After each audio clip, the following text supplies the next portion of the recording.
The last 2 years, I have the privilege of working for General Electric as a professor in residence and chief innovation consultant.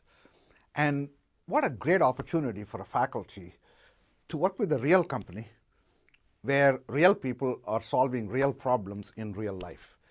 And one of the projects that I got involved in is how to accelerate General Electric's growth in India and China. And I worked with GE Healthcare in India.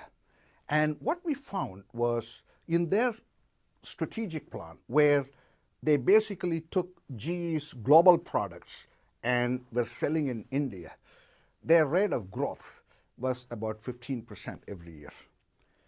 But when we did a different kind of analysis, where instead of taking a product push approach, where you take the global product and push it into Indian market, we took a market back approach, where we said, let's talk about what are the problems that the Indian consumer faces in healthcare arena.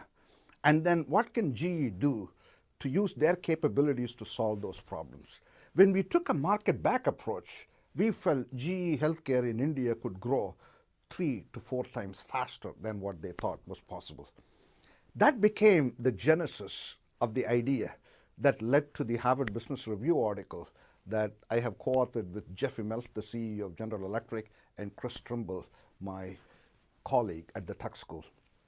And this article, which is titled How GE is Disrupting Itself, will appear in the October issue of HBR, and it makes 3 very important points. Point number 1, winning in emerging markets for multinationals is not a nice thing to do, but it is the very oxygen which is going to fuel growth in the US market. Take, for instance, one of GE's innovations in India.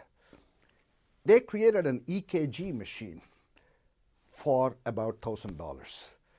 This EKG machine in India is portable because in India, the healthcare infrastructure is fundamentally different than in the US. 60% of India lives in the rural areas. In rural areas, we don't have hospitals. So you can't ask those people in the rural areas to go to hospitals because there are none. So you have to take the hospital to the patient.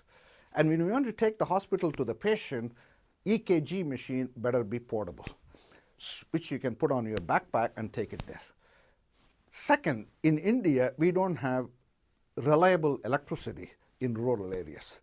Therefore, that portable machine better be battery operated. Third, in rural areas, customer affordability is not the same as in rich urban areas. Therefore, that portable machine be ultra low cost. So GE came up with a $1,000 EKG machine, which is ultra low cost, battery operated, portable equipment. Guess what? That has received a huge market in the US. Think about an accident site where the patient has to be treated at the point of care. You cannot wheel a big EKG machine onto a highway, but you can take a portable machine on the accident site. Or think about in hospitals themselves where space is constrained. Think about an operating room where there is a patient and there are 10 people attending on them, surgeons and nurses and so on and so forth. It is very difficult to bring a big, bulky medical imaging equipment into the operating room, whereas you can bring a small portable machine. Therefore, it has opened up all kinds of growth opportunities in the US. So our observation number 1 is when you innovate in emerging markets, you not only grow in emerging markets, but actually you find newer and different applications in the developed markets. Our second point in this HBR article is the way multinationals are organized and run so far, which has led to their success, is actually going to get in the way of innovating in emerging markets. Success of multinationals so far will sow the seeds for failure.